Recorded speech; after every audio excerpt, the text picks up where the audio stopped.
Hey folks, welcome back to another Dice Tower review. Today I'd like to take a look at Ticket to Ride Marklin. Now, this is a regular Ticket to Ride game with the special caveat that it is a collector's edition because it has, instead of artwork, it has photographs of different model train sets from the Marklin brand. It's actually a really cool, I think it's a very stunning look compared to all of the other artwork. Not that the artwork's bad, I just think this is refreshing. There are a few differences from other Ticket to Ride games, but generally speaking, the look of it is different. Why this one flew off the radar, I have no idea, because it is a great looking game. And it also has a few interesting mechanics that are in it as well. So let's take a look.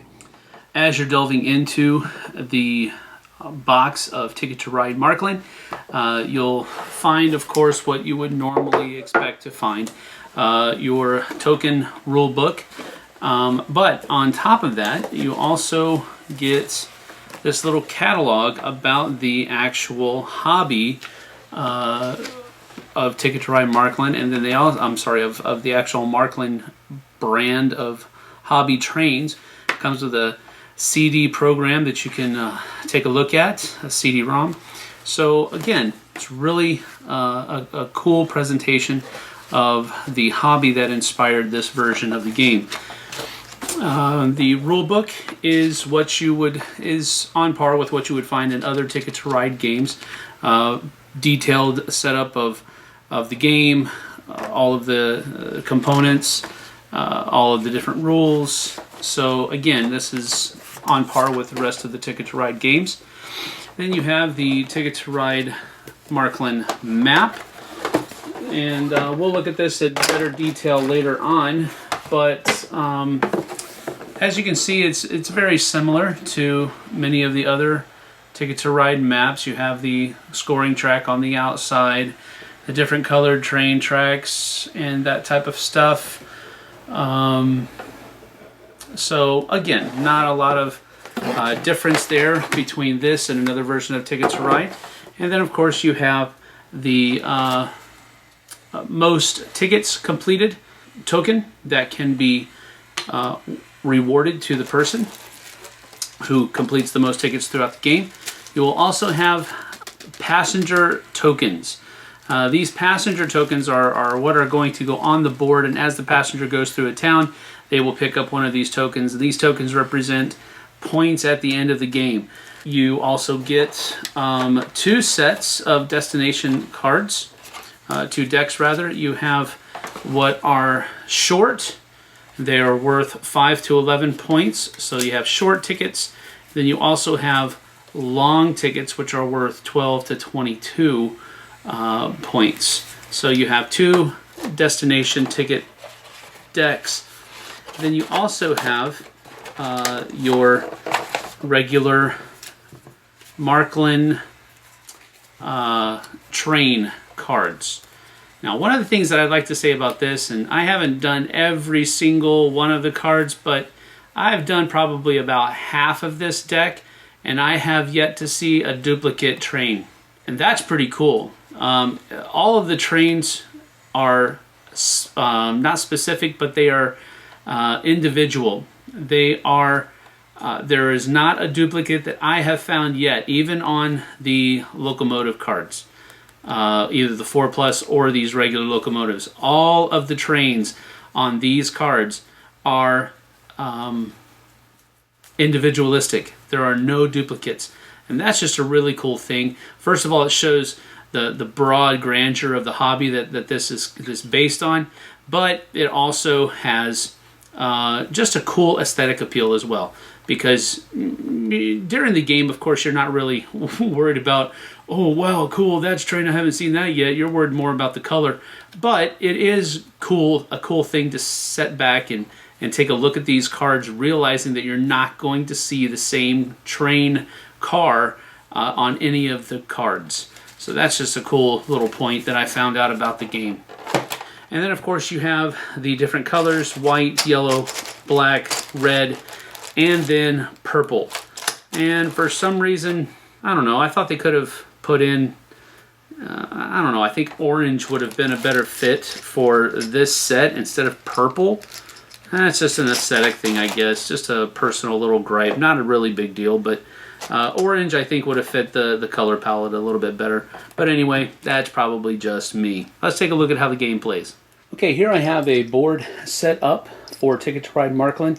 And first of all, I wanted to show you the trains that come in the game. Of course, they are very similar, if not the same exactly, to any other Ticket to Ride game that you're going to be utilizing.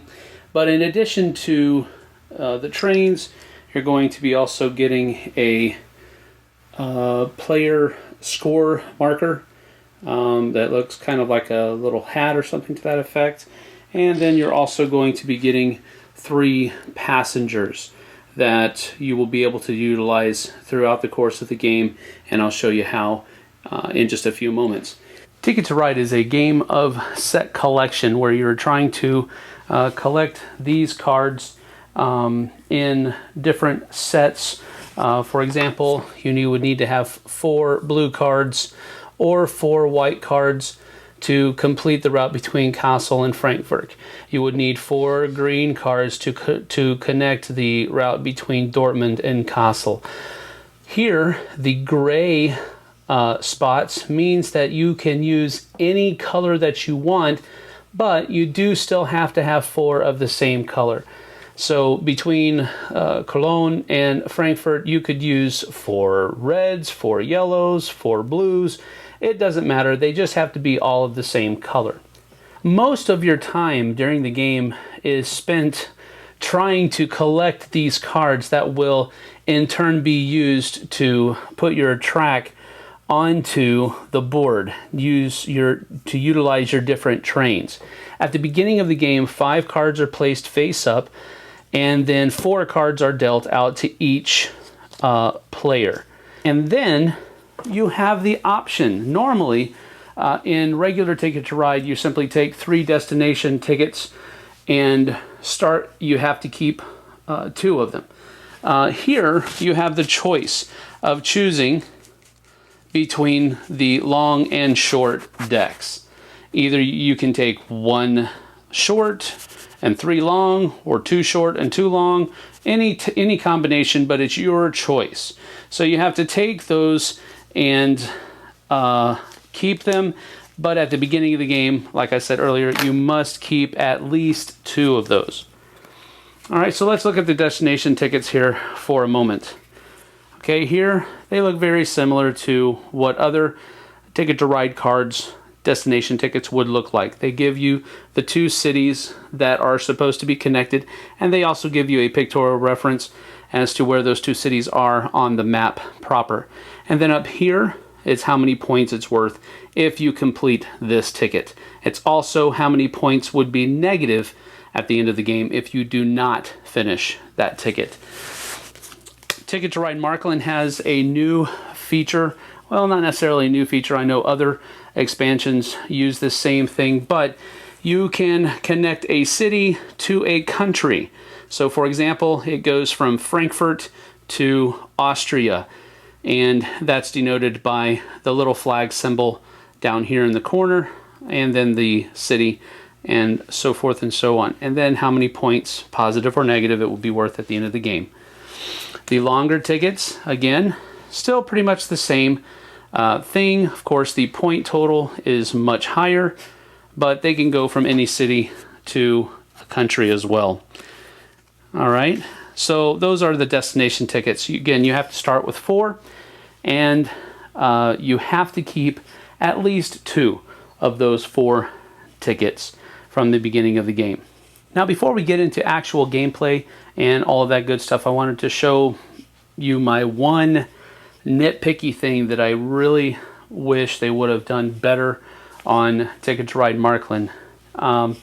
As you can see, the board is set up with these markers on the board, and these are what passengers are going to be taking as they move along the different track. And as you can see already, these are small, and if you got meat hooks like me, It's really difficult to interact with these pieces, especially when they are surrounded by trains and everything like that. So in order to set up the board, you would have to take, now they are color coded, so red tiles go on red cities. You take a 4, a 3, and a 2 and place them on top of the city like that. The yellows get 3, 2s, and 1s. And they go on here, and then over here in Koblenz you see that it is a white, so it would get a white 2 and set there. That is really the most difficult part of setting up the board for Ticket to Ride Marklin, and throughout the course of the game it does provide a little bit of an annoyance, especially if you have thick fingers like I do.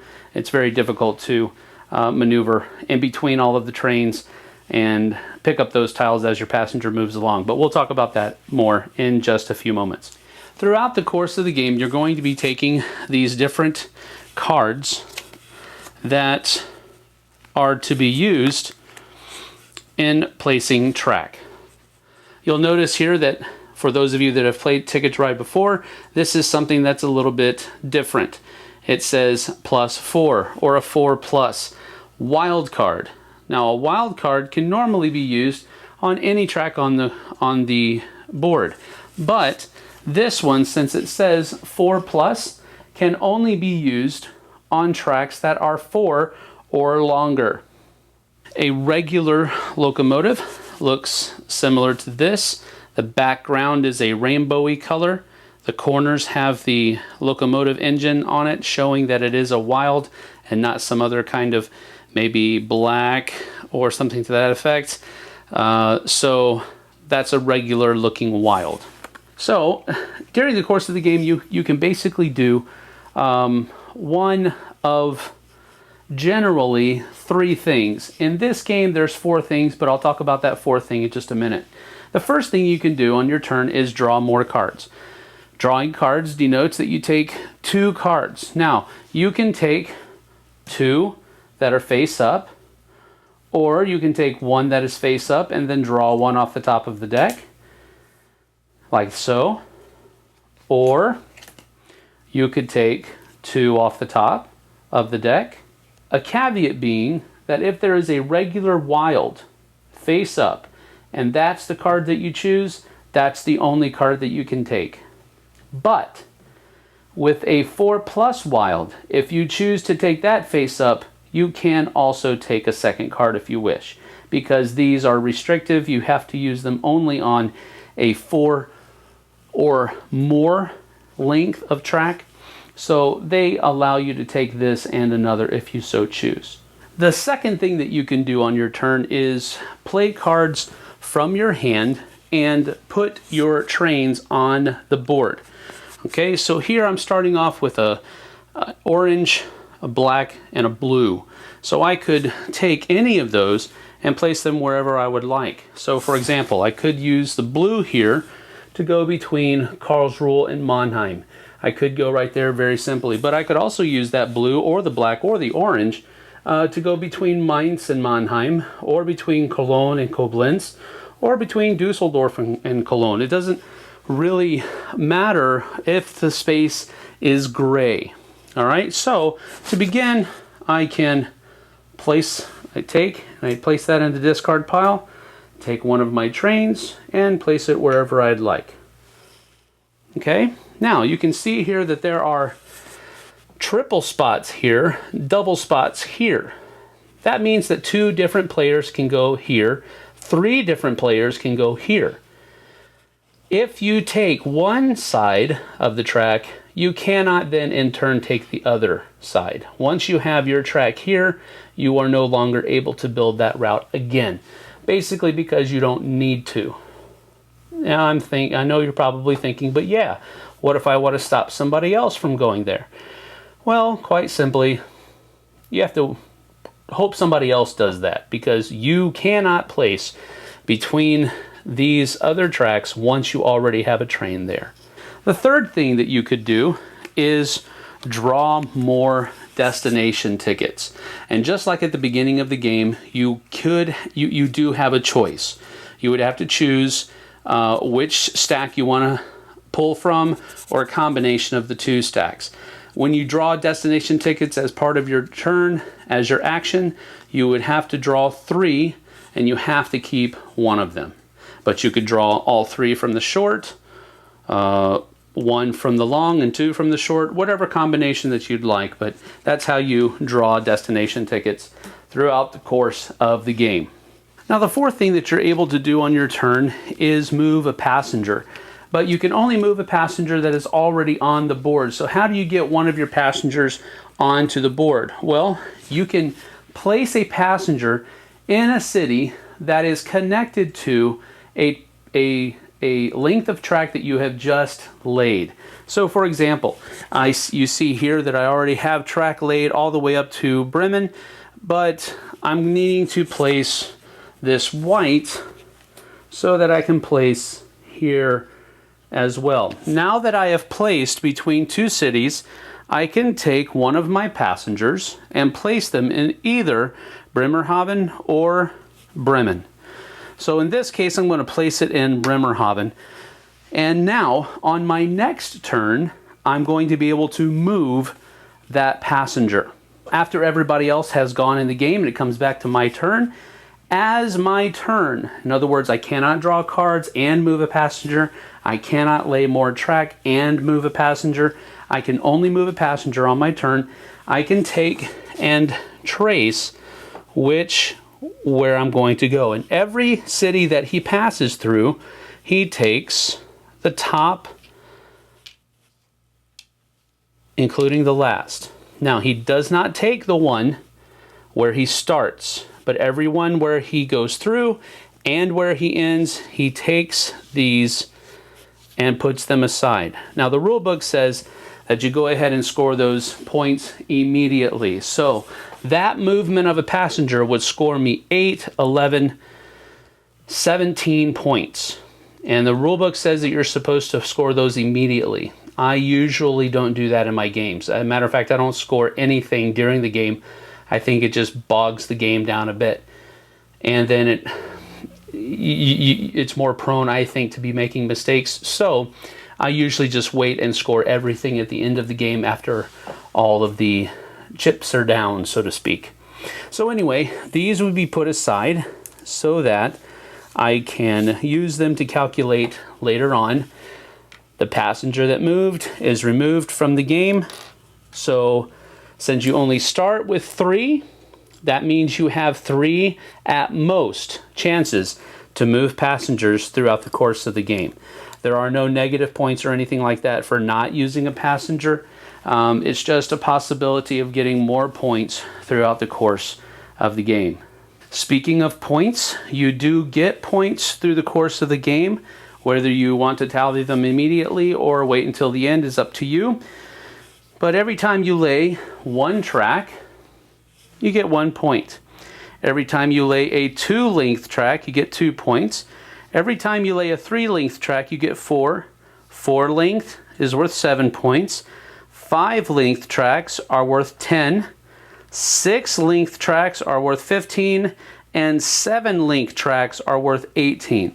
So that's something to keep in mind and something for you to visually be aware of as the game is progressing, because you can kind of get a ballpark idea of how many points each person has if you're choosing not to immediately score during the course of the game. But you can keep an eye on how well everybody seems to be doing. At the end of the game ends when one person gets down to 2 or fewer train pieces in their collection, and then everybody else, including that person, has 1 more turn, and then after those turns, the game ends with the person scoring the most points getting the winner. The one bonus that comes in the game, I already showed it to you earlier, but it is the person that finishes the most tickets gets a bonus 10 points. And the person with the most points wins. So that's basically Ticket to Ride Marklin. Again, it's not a whole lot different than the other Ticket to Rides that are out there and available. It just has a really cool look to it, I think. there's a special place in my heart for Germany since I lived there for a few years back when my dad was in the United States Air Force. And so it's nostalgic to a degree to play a game on a map, because I've been to many of the places that we're connecting. So there's a personal connection there for me. But on top of that, I do think some of the mechanics that are in the game are worth the extra effort it's going to take to run a copy of this down. The passengers, I think, are a cool addition to the game. Something you have to think about. It definitely presents a timing variant that you have to think about, because once, of course you want to build your track as long as you can possibly get it while your passenger is sitting there waiting to take his trip. But the longer you wait, the higher the chance is that somebody else is going to move their passenger along that same route, or at least part of that route, and it's going to take those higher point chips off the top of those decks, off the top of those stacks. So there's a timing element that's there that isn't in necessarily other Ticket to Ride games. I mean, there is the timing element of getting that piece of track before anybody else does. But on top of that, now you have also the passengers. There is the caveat of those little chips, and man, if you lose one of those chips, good luck, because now you've missed a vital part of the game. So you'd probably be able to get in touch with Days of Wonder to get a replacement or something to that effect. But it's just another thing that you have to keep track of, and those things are really small. So that's another thing to think about. But the passengers, I think overall, with everything taken into account, I think it is a good addition to the game. It doesn't take away from the gameplay at all. I think it adds another layer of semi-complexity to the game. So passengers get a thumbs up from me for Ticket to Ride Marklin. As far as the game itself is concerned, this is a game that I have had ever since it came out. I passed over picking up Ticket to Ride Europe so that I could pick up Marklin. And again, that might be more of the affinity that I have for Germany itself, but I picked this one over Europe. Now, I have Europe now, but I picked this one up first, and I waited to get Europe until actually almost half a decade later. Understand that there is a special place in my heart, for Ticket to Ride Marklin, and I hope that it will find a special place in yours as well. Go pick it up. You're getting 2 huge locomotives up from me for Ticket to Ride Marklin. See you on the flip side, folks. Thanks so much for watching the Dice Tower videos. Find more great videos and reviews, as well as our top-rated audio podcast at Dicetower.com. You can also find other great shows at DicetowerNetwork.com. I'm Eric Summerer, and you've been watching The Dice Tower. The Dice Tower is sponsored by Cool Stuff Inc., where you can find great games for great prices. Cool stuff in stock. Check them out at CoolStuffInc.com.